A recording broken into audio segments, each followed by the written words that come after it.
Senhor nosso Deus, nós somos gratos a Ti por este momento. Sempre queremos lembrar que nós somos dependentes de Ti. A sabedoria vem de Ti. Nós queremos falar acerca da Tua Palavra, acerca da vida humana, nossos filhos, crianças, a igreja. Então abençoa a nossa conversa, Senhor. Cada um que está aqui, pedimos que o Senhor ilumine nossos corações e que tudo é pensado e falado e toda a nossa consciência seja dedicado a Ti. Ao fim de tudo isso, seja a glória do Teu santo nome. Pedimos isso, Senhor, em nome de Jesus. Amém.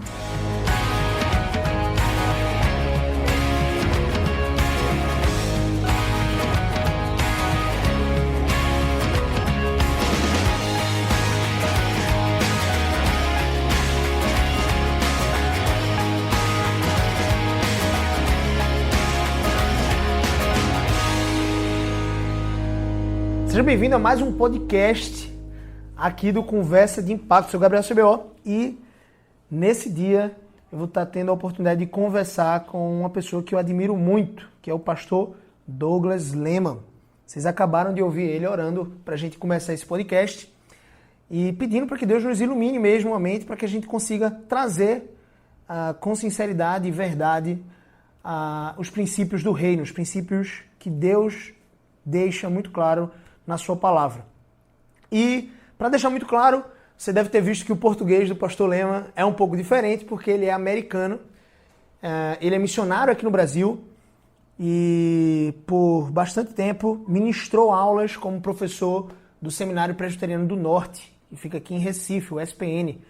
Ele tem um enfoque bastante interessante e grande na sua área de pesquisa e estudos em aconselhamento bíblico. E ele tem abençoado a vida de muitas pessoas com os seus conselhos baseados na palavra do Senhor. E ele hoje é casado com a Lia e tem 7 lindos filhos. Só 7. Só 7. Ele quer chegar em 12 por aí, né, pastor? Mas seria bom. Por isso. O pastor Douglas, ele vai trazer um estudo para nós aqui hoje. E o tema do estudo é o seguinte: a grande meta de Deus para o homem e como ele orienta o foco da nossa educação. Então, se você é pai e mãe e você tem o intuito de educar os seus filhos, como você sabe, aqui no podcast Conversa Impacto, nós temos e travamos conversas impactantes exatamente com esse objetivo. O objetivo de fazer com que você tome decisões que glorificam a Deus e vão te aproximar de uma vida mais abundante em todas as áreas. E certamente o tema e esse estudo que nós vamos trazer aqui vai ser uma conversa impactante para te ajudar a construir uma vida abundante no seu lar. Construir uma vida abundante que glorifica a Deus, forjando nos seus filhos o caráter de Cristo. E você vai entender um pouco melhor o que é essa grande meta de Deus para o homem, para a raça humana, e como ele orienta o foco, então, da nossa educação. Deus é uma pessoa, absolutamente, uma pessoa, entenda o que eu quis falar, mas Deus, ele é absolutamente preocupado com a educação do ser humano. Não é isso, pastor? Sim, com certeza. Com certeza, né? Deus é Criador do céu e terra, e ele cria uma humanidade e ele tem um meta, né? Que ele criou a humanidade na imagem e semelhança dele. Isso é ensinado lá no início da palavra de Deus, né? É o base de antropologia bíblica, né? Seria Gênesis 1, 28, talvez nós podíamos ir ali no início, né? Para ver qual é o objetivo de Deus para o ser humano, né? Para todos nós. Então, quando nós baseamos nossa educação de filhos, né, ou as ovelhas lá na igreja, nós desejamos, na verdade, que todo ser humano se torne isto que Deus teve no coração dele quando ele originalmente criou o ser humano. Isso é relatado já lá no Gênesis 1, 28, né? E Deus os abençoou e lhes disse: sede fecundos, multiplicai-vos, enchei a terra e sujeitai-a. Dominai sobre os peixes do mar, sobre as aves dos céus e sobre todo animal que restaja pela terra. Então essa é a responsabilidade do homem, dominar sobre toda a criação de Deus para a glória de Deus. E em 27, Deus falou sobre o homem. Criou Deus, pois, o homem à sua imagem. A imagem de Deus o criou, homem e mulher os criou. Então, somos criados originalmente na imagem de Deus. Então, isso certamente é o coração de Deus para o ser humano. Ele quer que nossos filhos, que nós, cada um de nós, tornamos parecido com ele, porque originalmente eles foram criados assim, perfeitos, né? Adão era perfeito, Eva era perfeito, semelhança de Deus. Agora a tragédia aconteceu, né? O pecado, né? A queda, sim, desvirtuou, corrompeu, né? Exatamente, em Gênesis capítulo 3, ali Satanás entra na história e o coração humano se torna corrupto naquele momento. E foi uma corrupção espiritual, né? Foi uma corrupção em termos de adoração. Adão e Eva, naquele momento, naquele lugar, eles pararam de adorar o Criador dos céus e a terra. E, pela primeira vez, eles já adoraram a criatura em primeiro lugar, acima de Deus, né?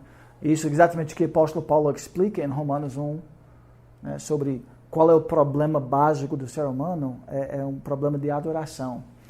E este problema quebrou o ser humano, né? Naquele momento, nós paramos de refletir a imagem de Deus como originalmente nós refletia a imagem de Deus.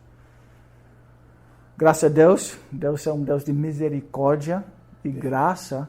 Então, apesar que nós entramos numa rebelião contra Ele, nosso coração desvirtuou do caminho certo e nós tornamos naquele momento idólatras. Isso explica todos os nossos problemas. Por isso nossos filhos nascem com esse problema de adoração. Eles são quebrados espiritualmente e por causa deste problema central, todas as outras áreas da vida, os relacionamentos se tornam difíceis, eles brigam com os irmãos, eles são egoístas porque eles têm um problema de egolatria, né? Eles adoram eles mesmos em primeiro lugar, em vez da visão de Deus originalmente, que vocês vão me amar e vocês vão espelhar a minha imagem de santidade, de benignidade, de amor, de graça. Deus quer que o ser humano seja assim. Ele criou o ser humano assim. Aí a grande queda aconteceu e o ser humano se tornou, né, desfigurado daquele estado belo e original. Nós tornamos pequenos monstros em vez de pequenos reis. Então isso explica o problema. E ao longo da história da humanidade, é uma história de guerras, de problemas familiares, de egoísmo espalhado em todos os cantos, né? Então, mas graças a Deus nós temos o privilégio em Cristo de recuperar esta imagem perdida. E eu creio que isso deve ser então uma meta para a nossa educação, a grande meta de Deus. Qual é o objetivo absoluto, né? A meta final para nossas vidas é que a imagem de Deus seja restaurada em nós. Porque se a imagem de Deus é restaurada, se nós parecemos com Deus de novo, nós falamos com Ele, falamos a verdade em amor, nós somos responsáveis, benignos, justos, santos, cheios de graça. Esta é a solução para o ser humano. Aí nós vamos ter casamentos belos, lindos, nobres, nós vamos ter filhos abençoados que vão amar o próximo, mas isso é um discipulado e um treinamento, uma educação, um paideia, né, que inclui disciplina, orientação, é um pastoreio que precisa começar desde o berço, porque dali do berço eles são quebrados, eles nascem quebrados hoje. Eu sou calvinista, né? Eu acredito que o apóstolo Paulo explica isso, que todos nós temos, né, nascemos em delitos e pecados, nascemos mortos espiritualmente, separados e destruídos de Deus. Isso. Carentes da glória de Deus e da graça de Deus. Agora, famílias pactuais, nós entendemos que os pais, nós estamos em relacionamento com Deus por causa da graça de Cristo, e agora nossos filhos, eles são incluídos neste pacto da graça. Então, nós orientamos eles de acordo com os princípios do Salvador, né? do Deus do pacto, aquele que entrou no relacionamento com o povo dele. Então, nós vamos orientar nossos filhos de acordo com os padrões de Deus, a lei do Senhor, que restaura a alma, né? E pastor, o senhor tocou num assunto muito interessante, que o senhor falou assim, mas é a educação. E isso me chama atenção porque muitas vezes, principalmente os pais, se você partir de um pressuposto de frequência escolar, muitas vezes os pais se omitem de frequentar a escola dos seus filhos, de estar presente nas reuniões de pais e mestres. Ou seja, é muito mais provável que na sua escola existam mais mães preocupadas com esse assunto. O pai muitas vezes só quer chegar para assinar um cheque. Não que isso seja fruto de uma sociedade majoritariamente machista, algo do tipo. Não, é porque realmente o homem muitas vezes se preocupa, e ainda é a realidade, ganha mais do que a mulher. Num lar, é mais provável, numa amostra aleatória, você retirar um casal, é mais provável que você encontre ali um homem que ganha um pouco mais que a mulher, então provavelmente ele investe, financia a educação dos filhos. Só que, muitas vezes, esse homem está destituído desse conhecimento. E está despreocupado. E eu me refiro aqui não a homens dislexos na sua doutrina. Estou me referindo até a homens espiritualizados, homens que servem a Deus, que são até piedosos, que procuram viver uma vida de relacionamento e comunhão com Deus, mas que são omissos nesse ponto. E aqui eu queria trazer um ponto importante, porque tudo aquilo que é importante para Deus deve ser importante para nós. E se Deus colocou nas nossas mãos um material que foi escrito pelo decorrer de 16 séculos, por mais de 40 autores humanos inspirados pelo Espírito Santo, diferentes, e esse registro foi escrito, e nele há a suficiência necessária para a nossa salvação, redenção e restauração na justiça, por meio da palavra, né? Por isso que o Cristo Jesus, ele é o Verbo, é a palavra de Deus encarnada. Se ele deixou isso num material escrito, isso significa que ele se preocupa com a educação. E qual a importância, pastor, então, da educação para forjar e nos aproximar dessa meta de Deus? Se a meta de Deus é fazer com que a imagem dele seja restaurada em nós, já que nós quebramos isso por conta do pecado, por que então ele utiliza a educação para isso? Eu acho que o senhor já até respondeu um pouco. É um processo, Gabriel. É um pastoreio. E processo requer acompanhamento, requer disciplina, requer correção, requer ajuste. É como um vaso que você vai fazendo ali o oleiro e você vê que não está tão simétrico, então você precisa moldar um pouco mais o barro, colocar um pouco mais de água. Esse processo é um processo educativo. E Deus se preocupa com isso. Sim, com certeza. E a visão cristã sobre a educação, então, tem essa grande meta, que nossos filhos se assemelhem a Filho de Deus, né? Cristo Jesus, né? O homem perfeito. Então, olha esse objetivo. E pensando bem aqui, né? Tem alguma coisa mais bela, mais nobre do que isso para nossos filhos, para nós, para a igreja de Cristo, do que minha meta pessoal, individual, em termos de maturidade, de crescimento, aonde é que eu quero chegar? Semelhança de Cristo. Não tem nenhuma outra religião, não tem nenhuma outra ideologia, né? Todas as culturas, eles tinham uma meta para a educação deles, né? Os gregos tinham meta, né? Os chineses tinham meta, mas a igreja de Cristo, nós temos este grande objetivo e glorioso. Então, imagine, né? Se isso eu creio, a coisa mais importante que nós podemos fazer na vida humana, a nossa santificação, é buscar a semelhança com Deus. Se isso é tão importante, isso não deve ser uma prioridade para nós? E homens, né? Eu vou voltar para uma passagem muito importante para nós homens, né? A primeira palavra que Deus fala, ensina o homem, ele vai para Adão, o homem, em vez de Eva, e ele fala em Gênesis 2:15, ele fala assim, depois da formação do homem, a primeira palavra é este: tomou, pois, o Senhor Deus ao homem e o colocou no jardim do Éden para o cultivar e o guardar. Cultivar o jardim de Deus, cultivar, guardar. Proteger é guardar, né? Proteger. Cultivar é fazer que as coisas cresçam, que as coisas florescem. Então, Adão, tudo que está debaixo do seu encargo, debaixo da sua responsabilidade, eu quero, Deus falando para ele, eu quero que você proteja isso e você alcança os objetivos. Tire daqui frutos para a glória de Deus e para o bem da humanidade. Basicamente, isso que Deus, a responsabilidade que Deus deu ao homem. E em Gênesis 3 versículos depois, Para a mulher, ele diz, e essa tarefa vai ser muito arduoso, Adão, porque é muita coisa para dominar. Difícil, né? Vai ser muito difícil, né? Mas é um trabalho glorioso.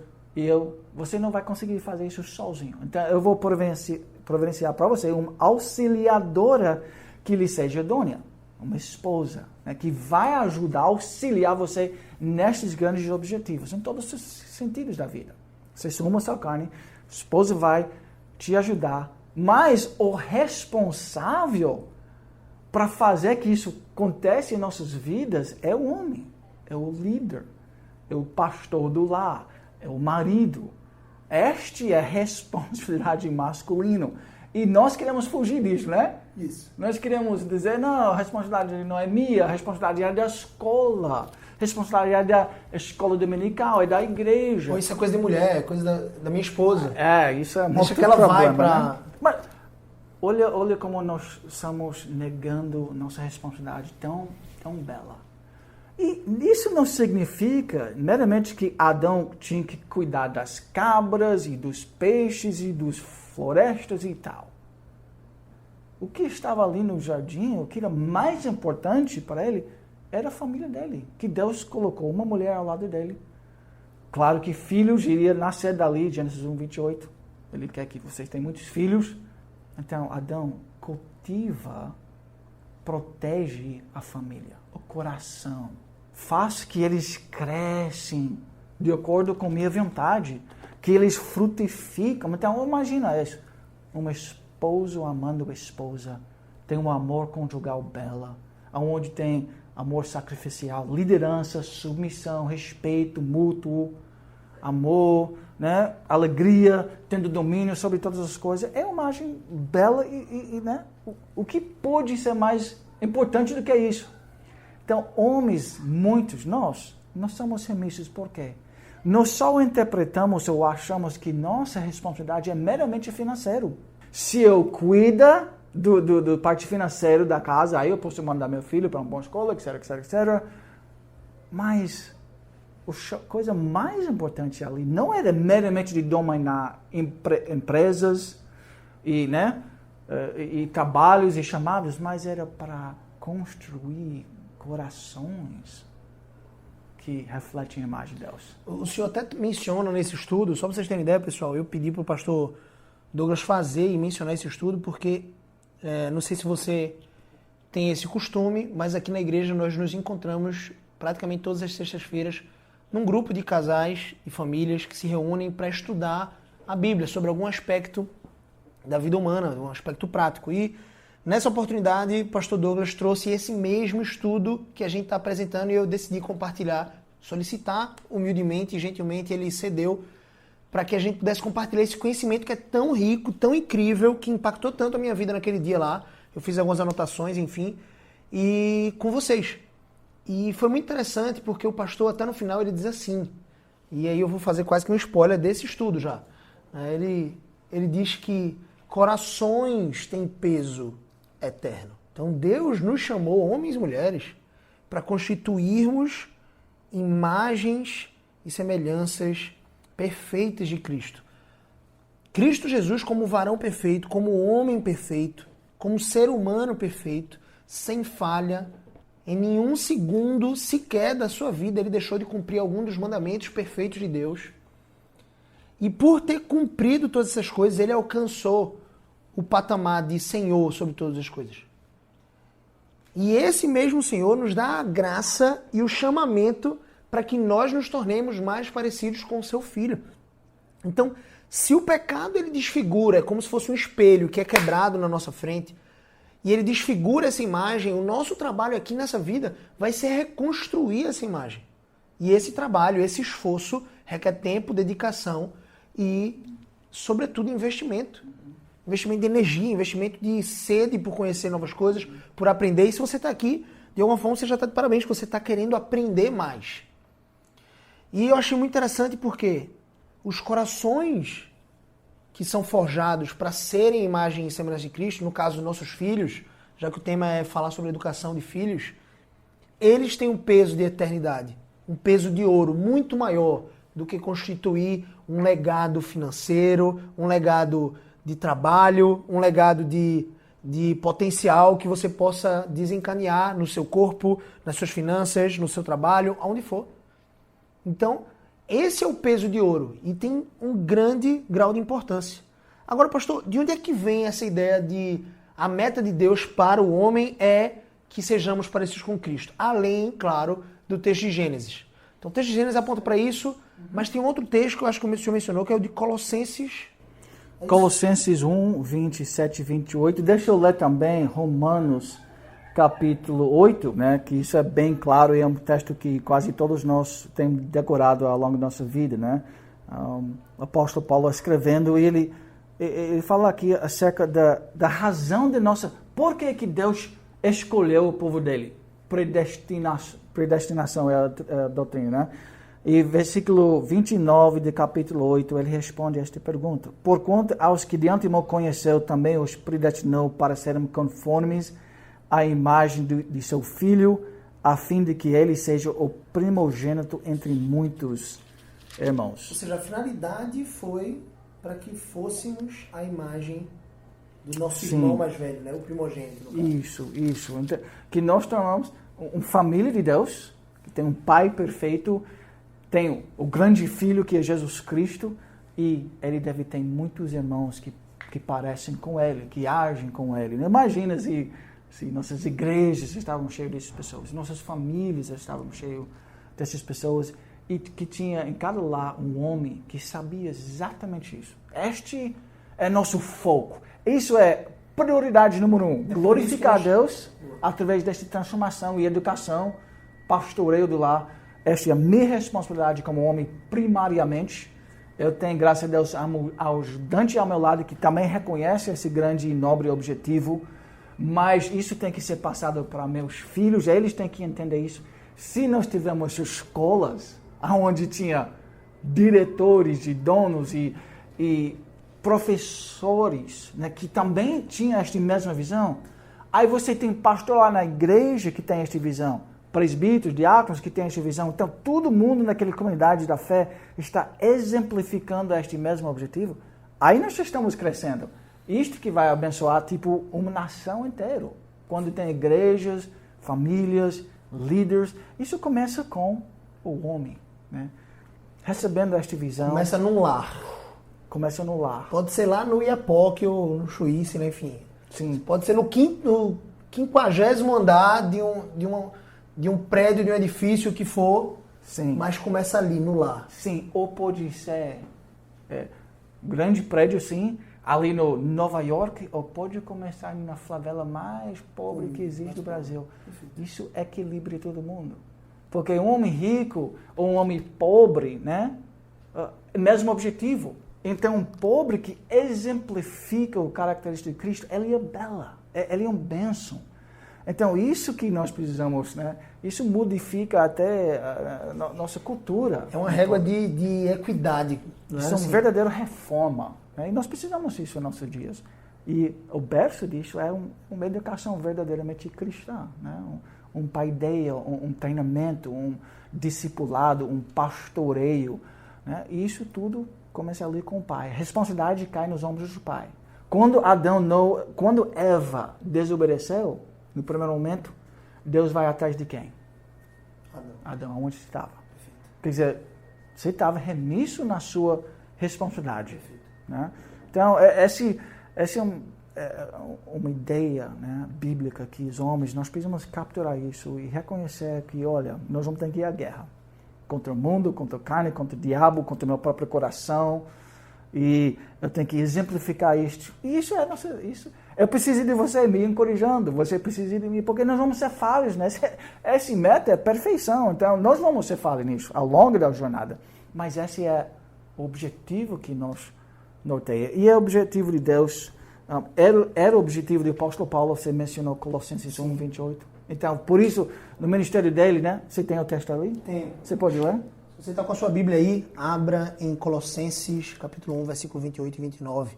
Diz assim: o qual nós anunciamos, advertindo a todo homem, isso Paulo está escrevendo para os Colossenses, advertindo a todo homem e ensinando, olha a educação aí, a todo homem em toda a sabedoria de Deus, a fim de que apresentemos todo homem perfeito em Cristo, ou seja, semelhante a Cristo. Para isso é que também eu me afadigo, ou seja, me esforço, esforçando-me o mais possível segundo a sua eficácia que opera eficientemente em mim, Paulo. Veja que coisa interessante, ele se esforça, ele trabalha, ele se afadiga, ou seja, fica cansado de tanto labutar em busca desse objetivo, apresentar todo homem. Paulo, como pastor, ele tinha responsabilidade sobre várias pessoas. Você, minimamente, homem que está nos ouvindo aí, você tem uma responsabilidade minimamente sobre a sua família. Minimamente. Fora o impacto que você pode causar na família. Pastor, eu queria trazer um detalhe interessante que o senhor mencionou paideia 2 vezes. Paideia, só para elucidar um pouco mais pessoal, paideia é um conceito que ele traz um pouco da filosofia da educação, ou seja, a meta da educação. Então, o paideia, ele aponta para uma disciplina, para um foco específico. Então, existe uma paideia, por exemplo, grega. O senhor até mencionou isso no estudo, que os gregos, por exemplo, eles se esforçavam para que em todas as matérias que eram dadas na escola, os seus filhos tivessem um apego à ética e à estética. Esse era o princípio dado por Aristóteles, por exemplo. Então, todas as matérias, todas as ciências que as crianças viam na escola deviam apontar para essa paideia de ética e de estética, para que a sociedade grega continuasse sendo e tendo a erudição que tinha, esse reconhecimento global que eles tinham. Os chineses, por exemplo, por muito tempo se esforçaram para que os seus filhos tivessem o apego e o zelo pelas tradições. Então essa é a paideia dos chineses. A paideia de Deus é que nós sejamos mais parecidos com Cristo. Esse é o grande objetivo. E se essa é a paideia de Deus, todas as ciências, todas as matérias que meu filho vê na escola devem apontar para isso.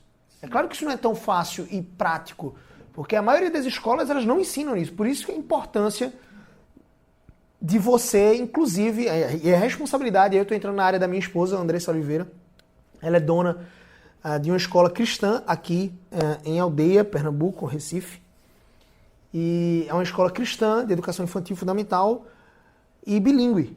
Ela sabe das dificuldades de buscar excelência pedagógica, de trazer os conceitos e as matérias que o MEC exige, mas ela sabe da responsabilidade dela enquanto dona de escola, diretora de uma escola, de trazer a paideia de Deus e de fazer com que todas as ciências já apontem para esse Deus, para o Deus verdadeiro, para moldar o caráter de cada criança ali ao caráter de Cristo e alcançarmos uma sociedade que busca a perfeição, não vai ser perfeita. A perfeição é só quando Jesus voltar ou no céu, na glória, mas enfim, mas que busca isso, que se afadiga por isso, assim como Paulo se afadigou. Então assim, a paideia de Deus é essa. Se essa é a paideia de Deus, eu não posso ter uma paideia grega, eu não posso ter uma paideia chinesa, ou romana, ou americana. Não é a civilização americana, ocidental, que deve me orgulhar. Eu devo fazer parte de uma civilização cristã, que coloca Cristo como centro e que a paideia de Deus, ela reverbera e repercute em cada mínima área da nossa vida. Por isso que a gente está aqui, sim, gastando esse tempo, investindo esse tempo para te ajudar, você aí do outro lado, a construir algo de valor. A gente tá ouvindo um barulho aí, pessoal? que a gente tá na casa do pastor Douglas e, como vocês sabem, a gente falou aqui no começo do nosso episódio, ele tem 7 filhos e são 7 garotos, então vai ter barulho, Estão não tem jeito. Estão brincando ali fora. Estão brincando lá fora, fazendo barulho ali mesmo. Isso me lembra aquele passagem, né? 2 Timóteo 3, né? Que fala exatamente sobre a paideia de Deus, 2 Timóteo 3, 15 a 17, né? Um texto clássico, que diz, né, sobre Timóteo, o apóstolo Paulo escrevendo para ele: olha, desde a infância sabes as sagradas letras que podem tornar-te sábio para a salvação pela fé em Cristo Jesus. E esta Bíblia, né, a palavra de Deus, ele é inspirado por Deus, que é a palavra mesmo de Deus, e é útil para o ensino, para a repreensão, para a correção e para no grego é paideian, tem dekaiusunen, educação na justiça. Então a palavra de Deus é nosso manual para nos guiar para chegar neste objetivo nobre. a paideia de Deus. Então, nós temos a paideia de Deus, nós temos o manual de Deus para chegar lá, o currículo de Deus. Ou seja, ele nos dá o objetivo e ele nos dá os recursos, como diz lá em 1 Pedro, nós temos todos os recursos espirituais disponíveis, acessíveis, para que nós lancemos mão desses recursos. Muitas vezes a gente está abaixo desses recursos, não é, pastor? E é interessante pensar que se Deus colocou dessa forma, que toda a Escritura é inspirada por Deus e útil para o ensino, para a repreensão, para a correção, para a educação na justiça, eu não tenho outro meio de me aproximar dessa paideia de Deus, ou seja, desse objetivo de me tornar mais parecido com Cristo e de forjar isso mesmo, essa paideia no coração dos meus filhos. Eu não tenho outro meio que não seja pela palavra de Deus. Ou seja, isso faz com que a pergunta talvez cabal aí, chave, depois de termos entendido o objetivo, que seria como podemos chegar nesse objetivo? Porque uma coisa é qual é o objetivo.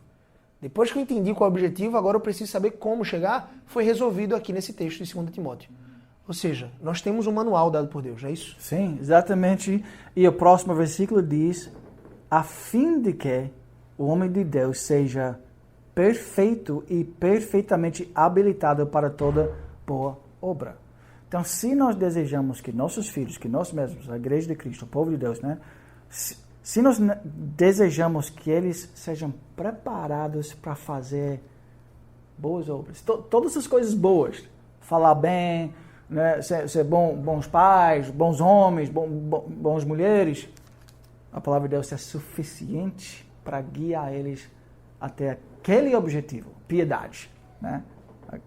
Que nós vivemos para a glória de Deus. Então, piedade que o senhor se refere, no caso, é se parecer mais com Cristo. Isso, santidade. Santidade. Piedade é um termo muito conhecido com essa conotação no contexto bíblico, porque se você não está acostumado a ouvir piedade, você vai pensar que é simplesmente se sentir condolente com alguém ou sentir compaixão por outra pessoa. Piedade, no sentido bíblico, é você se aproximar de um padrão de santidade. Santidade não significa...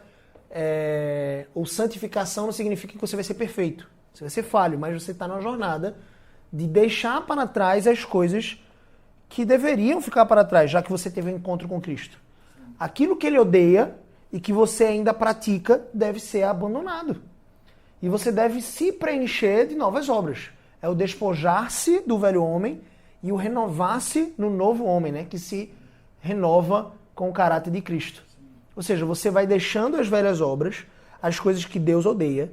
E para você saber o que Deus odeia, você precisa ler o manual, a Bíblia, para entender aquilo que não agrada a Deus. E tem gente que pensa, né, pastor, que não, Deus não odeia nada, não. Não. Se você ama alguma coisa, você odeia o opositor a isso. Se você ama criancinhas, você vai odiar, provavelmente, uma pessoa que é pedófila, que quer abusar e tirar a inocência de uma criança, que quer destruir a vida dessa criança.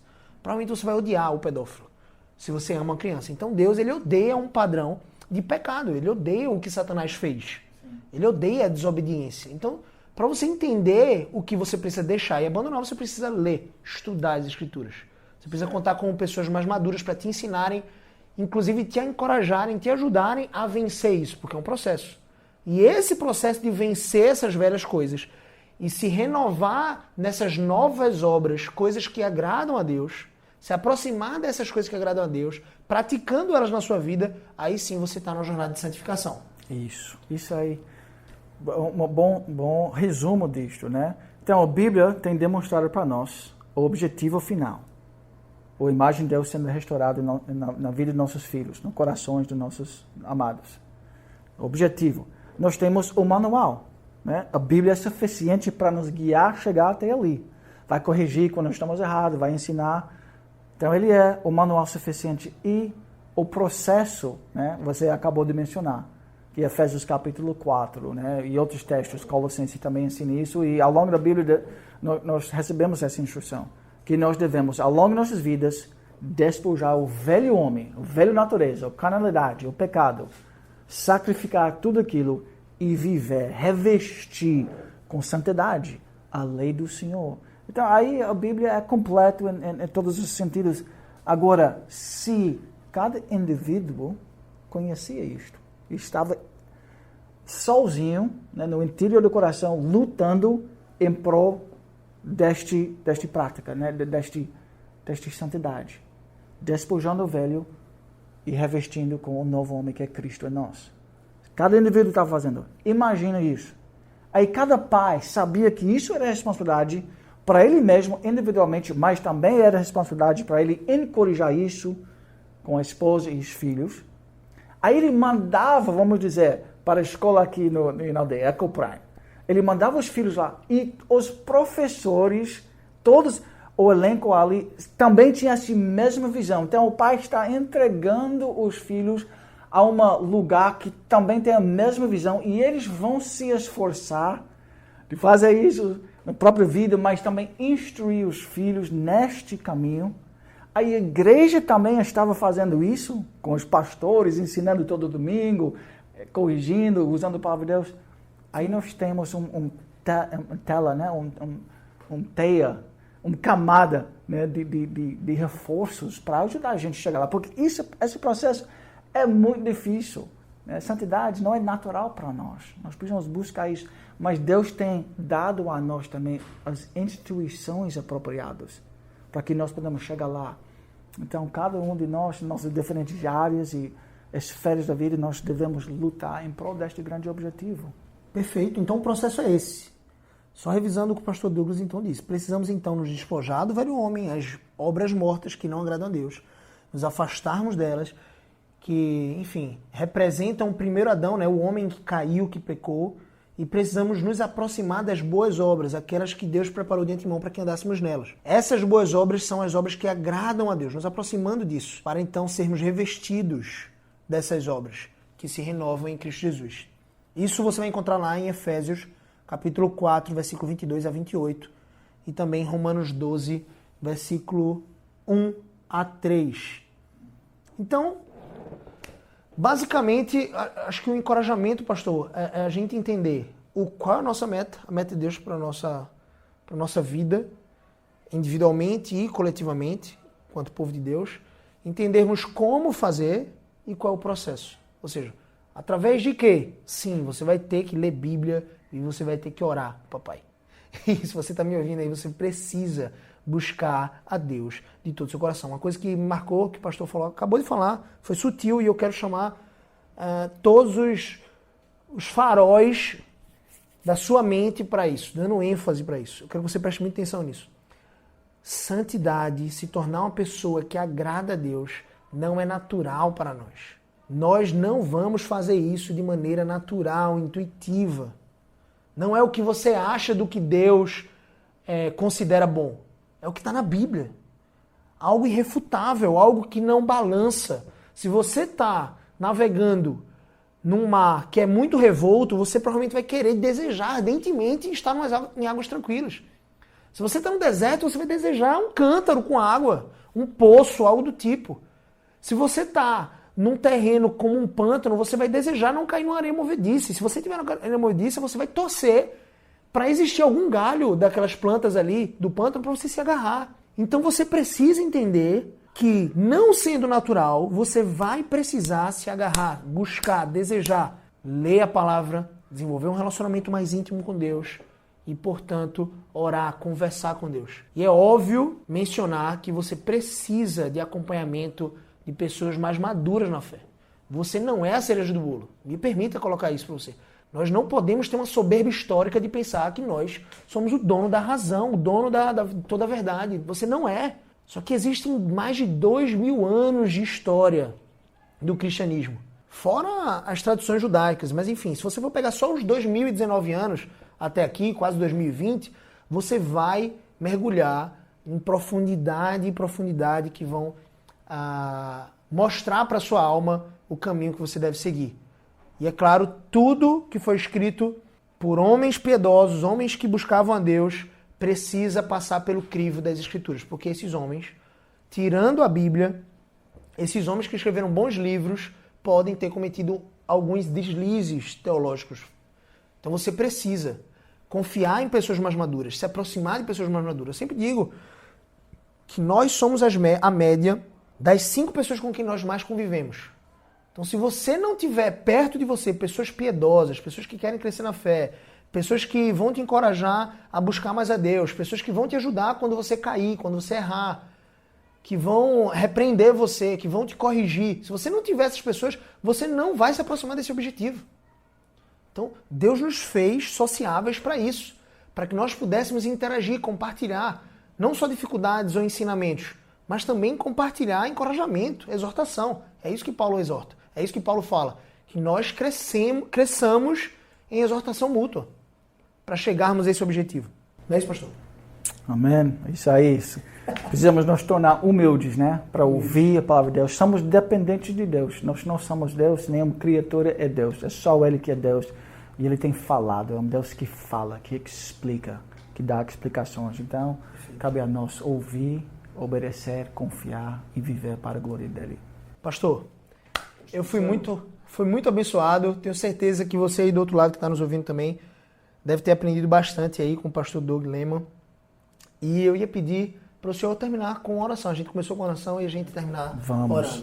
Vamos orar. Mais uma vez, nosso Deus e Pai, Criador dos céus e a terra, no mesmo momento, aquele que tem nos amado em Cristo Jesus, um amor tão grande, tão belo, tão nobre. O Senhor tem concedido a nós um resgate eternal, onde nós podemos se tornar de novo parte da tua família, sentar ao redor da mesa contigo para toda a eternidade. Comunhão reestabelecida por causa do amor de Cristo e por causa da grande obra e sacrifício de Cristo. Ajuda-nos a te servir com alegria, ajuda-nos a entender seus grandes propósitos para a vida humana, que nós podemos desejar isso dia após dia. Confessamos que nós somos falhas nisso como homens, particularmente como líderes de lares. Nós temos deixado muito para trás. Ajuda-nos, perdoa-nos e ajuda-nos a erguer de pé de novo para te seguir com humildade e com adoração até o santo nome. Em nome de Jesus Cristo é que nós oramos. Amém. Amém. E a você, muito obrigado por ter nos ouvido nessa jornada. Eu espero que você seja transformado por essas verdades, que elas encontrem aplicações práticas para o seu dia a dia, para a sua vida e mudanças que vão glorificar a Deus. Ou mais, você pode me acompanhar também no YouTube, Gabriel CBO, no Instagram, Gabriel CBO, ou no Facebook, Gabriel CBO também. Beleza? Tamo junto. Obrigado mais uma vez, pastor Doug. E é isso. Deus abençoe. Abraços, meus irmãos. Deus abençoe.